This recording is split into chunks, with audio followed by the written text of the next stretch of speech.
किसी university college में आपने कभी सुना कि वहां पे लोग नारा लगा रहे हो कि पास्टर और फादर भारत छोड़ो? या किसी यूनिवर्सिटी में या कॉलेज में आपने कभी सुना कि वहां पे नारा लगता हो कि मौलवी और मौलाना भारत छोड़ो? लेकिन भारत के बहुत सारे यूनिवर्सिटीज में, बहुत सारे कॉलेज में नारा लगता है ब्राह्मण भारत छोड़ो। कभी आपने इसके पीछे सोचा ये कौन लोग हैं, क्यों कर रहे हैं? आखिर क्रिश्चियन कभी नहीं कहते पास्टर और फादर भारत छोड़ो, मुस्लिम कभी नहीं कहते मौलवी मौलाना भारत छोड़ो, फिर कॉलेज के ही हिंदू पढ़ने वाले और पढ़ाने वाले ये क्यों कहते हैं ब्राह्मण भारत छोड़ो? ब्राह्मण तो कोई जाति नहीं है, ब्राह्मण तो एक वर्ण है। भीष्म पितामह क्षत्रिय कहलाए, उन्हीं के भाई वेद व्यास जी ब्राह्मण कहलाए, राजा दशरथ क्षत्रिय कहलाए और उन्हीं के परिवार के विश्वामित्र जी ब्राह्मण कहलाए। पंडित हरि प्रसाद चौरसिया, टाइटल उनकी चौरसिया है और नाम क्या है? पंडित हरि प्रसाद चौरसिया। तो ब्राह्मण और पंडित कोई कास्ट तो है नहीं, ब्राह्मण और पंडित तो कर्म के आधार पर था।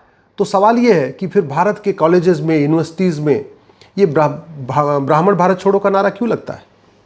अच्छा, कभी आपने किसी क्रिश्चियंस को सुना कि हमारे ये जो पास्टर और फादर हैं ये नौकरी नहीं करते हैं, कोई कारोबार नहीं करते और हमारे दान दक्षिणा पे पलते रहते हैं? या कभी किसी आपने मुस्लिम्स को सुना कि हमारे जो मौलवी हैं, हमारे मौलाना, ये कोई काम धंधा तो करते नहीं, नौकरी नहीं करते, हमारे दान पे पलते रहते? लेकिन ऐसे बहुत सारे आपने हिंदुओं को सुना होगा सोशल मीडिया में जो कहते रहते ये जो ब्राह्मण है ये कोई काम धंधा तो करते नहीं है, हमारे दान दक्षिणा पे पलते रहते हैं। कभी आपने बौद्ध को भी नहीं सुना होगा, जहाँ पे लद्दाख वगैरह ऐसे कई सारे स्थानों पे जहाँ बौद्ध मेजॉरिटी में है, वहाँ पे भी किसी कॉलेज में, यूनिवर्सिटी में ये नहीं सुना होगा आपने कि भंते भारत छोड़ो, लामा भारत छोड़ो। या किसी बौद्ध को भी नहीं सुना होगा कि ये जो भंते और लामा है हमारे दान दक्षिणा पे पलते हैं। तो फिर ब्राह्मणों के बारे में ऐसा क्यों कहा जाता है? ये बहुत बड़ी साजिश चल रही है। सबसे ज़्यादा हत्या मुगल काल में ब्राह्मणों की हुई थी। सबसे ज़्यादा हत्या फांसी पे ब्राह्मण चढ़ाए गए थे अंग्रेज़ों के द्वारा। इतिहास है, पूरा गवाह है, आप साक्ष्य उठा के देख लीजिए। सबसे ज़्यादा धर्मांतरण का विरोध मुगल काल में ब्राह्मणों ने किया था, इसलिए सबसे ज़्यादा उनको तलवारों से काटा गया था। ऐसे ब्रिटिश काल में अंग्रेज़ों के खिलाफ सबसे ज़्यादा जो आंदोलन शुरू किया था वो ब्राह्मणों ने शुरू किया था। सबने शुरू किया था, क्षत्रिय भी थे, वैश्य भी थे, दलित भी थे, लेकिन आंकड़े बताते हैं कि सबसे ज़्यादा फांसी अंग्रेज़ों ने ब्राह्मणों को दिया, सबसे ज़्यादा लाठियों से पिटवा पिटवा के ब्राह्मणों को मरवाया। और मुगल काल में भी सबसे ज़्यादा तलवारों से काटे गए थे ब्राह्मण। आप घटना सुनते होंगे ना, पर डे इतने किलो जनेऊ उतरवाना है, अल्टीमेटली इतने किलो, इतने हिंदुओं ब्राह्मणों को मारना है। वो सच्चाई ये थी। चाहे वो रजाकार थे जो आंध्रा में सबसे पहले उन्होंने हमला किया, जहां ब्राह्मण, जिस गांव में ब्राह्मण ज़्यादा थे, और जिस गांव में भी हमला किया उसमें पहले चुन के ब्राह्मणों को मारा। ये कड़वी सच्चाई है। एक बड़ी साजिश चल रही है, एक बड़ी साजिश चल रही है, इंटरनेशनल साजिश चल रही है, और उसके लिए बड़ी बड़ी फंडिंग आ रही है। खाड़ी देशों से हवाला के जरिए फंडिंग आ रही है, पश्चिम देशों से FCRA के जरिए फंडिंग आ रही है, और भारत के ही बहुत सारे हिंदू जो NGO बना के बैठे हुए हैं उनके NGOs को फंडिंग आ रही है कि भारत में तुम जाति का जहर घोलो, ब्राह्मणों को गाली दो। आखिर क्या कारण है कि जापान और कोरिया के राजा दलाई लामा का सम्मान करते हैं तो कोई कुछ नहीं बोलता, अमेरिका रूस के राष्ट्रपति पोप के सामने झुकते हैं तो कोई कुछ नहीं बोलता, अरब कुवैत के जो सुल्तान हैं वो मौलवी के सामने झुकते हैं तो कोई कुछ नहीं बोलता, लेकिन भारत के राष्ट्रपति, उपराष्ट्रपति, प्रधानमंत्री अगर ब्राह्मण के सामने झुक जाए, ब्राह्मण मतलब किसी संत के सामने झुक जाते हैं तो पूरा बवाल हो जाता है। क्यों? सोचा कभी आपने? बहुत बड़ी फंडिंग आ रही है भारत को बर्बाद करने के लिए। आखिर क्या कारण है कि जब दलाई लामा धर्म का प्रचार करते हैं तो उनको कोई धर्मांध नहीं कहता, या जो मौलवी मौलाना अपने मजहब का प्रचार करते हैं तो उनको कोई पाखंडी नहीं बोलता, जो पादरी है, फादर है, ये जब क्रिश्चियनिटी का प्रचार करते हैं तो इनको भी कोई नहीं कहता कि बहुत बड़ा पाखंड फैला रहे हैं, काला जादू फैला रहे हैं, अंधविश्वास फैला रहे हैं। पूरी पंजाब में चंगाई सभा होती रहती है, फिर भी कभी कोई नहीं कहता कि तो क्रिश्चियन सारे यहाँ पे काला जादू अंधविश्वास फैला रहे हैं। फिर ब्राह्मणों के ऊपर काला जादू अंधविश्वास फैलाने का आरोप क्यों लगाया जाता है? ये सनातन धर्म को तोड़ने की बहुत बड़ी साजिश चल रही है, और ये साजिश फ्री में नहीं हो रही है, बहुत बड़ी उसके लिए फंडिंग आ रही है।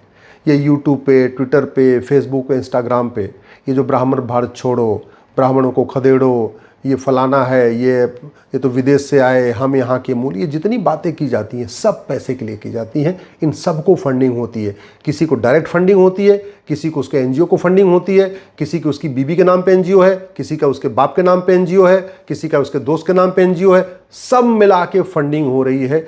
खाड़ी देशों से हवाला के जरिए हो रही है, पश्चिम देशों से FCRA के जरिए हो रही है। आखिर क्या कारण है कि जब ये पास्टर और फादर वन गॉड की बात करते हैं, वन बुक की बात करते हैं, तब तो कोई नहीं कहता कि भैया ये तो हेट स्पीच फैला रहे।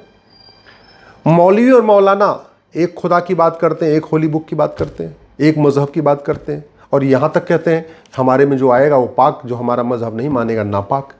तब भी कोई उनके बारे में नहीं कहता है हेट स्पीच फैला रहे। वहीं ब्राह्मण, संत, शंकराचार्य, महामंडलेश्वर, आचार्य वसुधैव कुटुंबकम की बात करते हैं, जननी जन्मभूमिष्य की बात करते हैं, सर्वमंगल मांगल्य की बात करते हैं, सर्वे भवन सुखने की बात करते हैं, फिर भी कहते हैं ये तो पाखंडी हैं, ये तो ये हैं, ये तो ये हैं, ये तो दान ले रहे हैं, ये तो चंदा ले रहे हैं। अभी आपने सुना होगा यूपी के एक बहुत बड़े तथाकथित बड़े नेता हैं, समाजवादी हैं, उन्होंने बोला कि फलाने जी तो बहुत पैसा लेते हैं जी, 50-50 लाख रुपए लेते हैं। कभी आपने सुना किसी मौलाना के ऊपर आरोप लगाया गया हो कि जो जलसा करते हैं, जो ये अपनी तकरीरें देते हैं, उसके लिए पैसा लेता हो? किसी पादरी के ऊपर आरोप लगाया गया कि भैया ये जो बीच बीच में पूरा ये पास्टर पादरी जो ज्ञान देते रहते हैं, बड़ी सभाएं करते हैं, वो भी पैसा लेते हैं? नहीं। हाँ, ब्राह्मण पैसा लेते हैं, बस ये उनके दिमाग में है। क्यों? क्योंकि उनको पता है कि ये ब्राह्मण जो है ये सनातन धर्म और उसमें एक बीच में दीवार बन के खड़ा हुआ है। मुगल काल में भी दीवार बन के खड़ा था, ब्रिटिश काल में भी दीवार बन के खड़ा था, और आज भी दीवार बन के खड़ा है। और दीवार गिरा दो, फिर सनातन अपने आप खत्म हो जाएगा। आखिर क्या कारण है कि लोग कभी बाइबल के ऊपर कोई बात नहीं करते कि बाइबल में ये लिखा, ये लिखा, ये लिखा? कभी सुना आपने? कुरान में क्या क्या लिखा है कभी सुना आपने? ये जो बातें करते हैं, तो फिर भगवत गीता के ऊपर क्यों बात करते हैं? हमारे वेद के ऊपर क्यों बात करते हैं? हमारे पुराण के ऊपर क्यों बात करते हैं? हमारे उपनिषद के ऊपर क्यों बात करते हैं? एक बात मैं बता दूं आपको, जो ऋग्वेद पढ़ता है ना, वो चिकित्सक बन सकता है, क्योंकि आयुर्वेद ऋग्वेद का हिस्सा है। जो लोग यजुर्वेद पढ़ते हैं वो बाय डिफ़ॉल्ट ज्योतिषी बन जाते हैं, वो मैथमेटिशियन बन जाते हैं, क्योंकि जो ज्योतिष है, गणित है, एस्ट्रोनॉमी, ये यजुर्वेद का हिस्सा है। जो लोग सामवेद पढ़ते हैं वो संगीतज्ञ बन जाते हैं, क्योंकि जो संगीत है ये सामवेद का हिस्सा है। जो महाभारत पढ़ते हैं उनको पॉलिटिक्स बहुत अच्छी तरीके समझ में आ जाती है। जो राजनीतिज्ञ बनना चाहते हैं, अगर वो महाभारत पढ़ें तो अच्छे बड़े सफल राजनीतिज्ञ बन जाएंगे। लेकिन इनके बारे में कोई बात नहीं करेगा, फिर भी ब्राह्मण के पीछे पड़े रहेंगे। आचार्य चाणक्य ने क्या किया, विश्वनाथ भट्ट जी ने क्या किया, बाजीराव पेशवा जी ने क्या किया, वीर सावरकर जी ने क्या किया, आदि शंकराचार्य जी ने क्या किया, तिलक ने क्या किया, आज़ाद ने क्या किया, इसकी चर्चा नहीं करते। बस ब्राह्मण भारत छोड़ो, ब्राह्मण भारत छोड़ो। और मैं फिर से कह रहा हूँ, ये जो ब्राह्मण भारत छोड़ो का नारा है, ये खुद का नहीं है, ये केवल पैसे के लिए हो रहा है। ये विदेशी पैसे से पलने वाले कुछ तथाकथित नेता, तथाकथित अभिनेता, ये विदेशी पैसे से पलने वाले कुछ बुद्धिजीवी, कुछ लेखक ये ऐसी बातें करते हैं। भारत के लोग ऐसी बात नहीं करते, कोई समझदार व्यक्ति नहीं करता। ये ब्राह्मण भारत छोड़ो का नारा वही लगाते हैं जिनके एनजीओज़ को पैसा आ रहा है, या खुद पैसा आ रहा है, या बाप के नाम पे पैसा आ रहा है, या बीबी के नाम पे पैसा आ रहा है। कहीं ना कहीं ये विदेशी फंडिंग से कहीं ना कहीं इसमें विदेशी फंडिंग का हाथ है। जब तक फंडिंग नहीं रुकेगी तब तक ये लोग चिल्लाते रहेंगे। इसलिए अब इनको जवाब देने का समय आ चुका है। इनके पाखंड को एक्सपोज करने का समय आ चुका है। इनको सनातन धर्म में हर कमी नज़र आती है, लेकिन इस्लाम में कोई कमी नज़र नहीं आती है।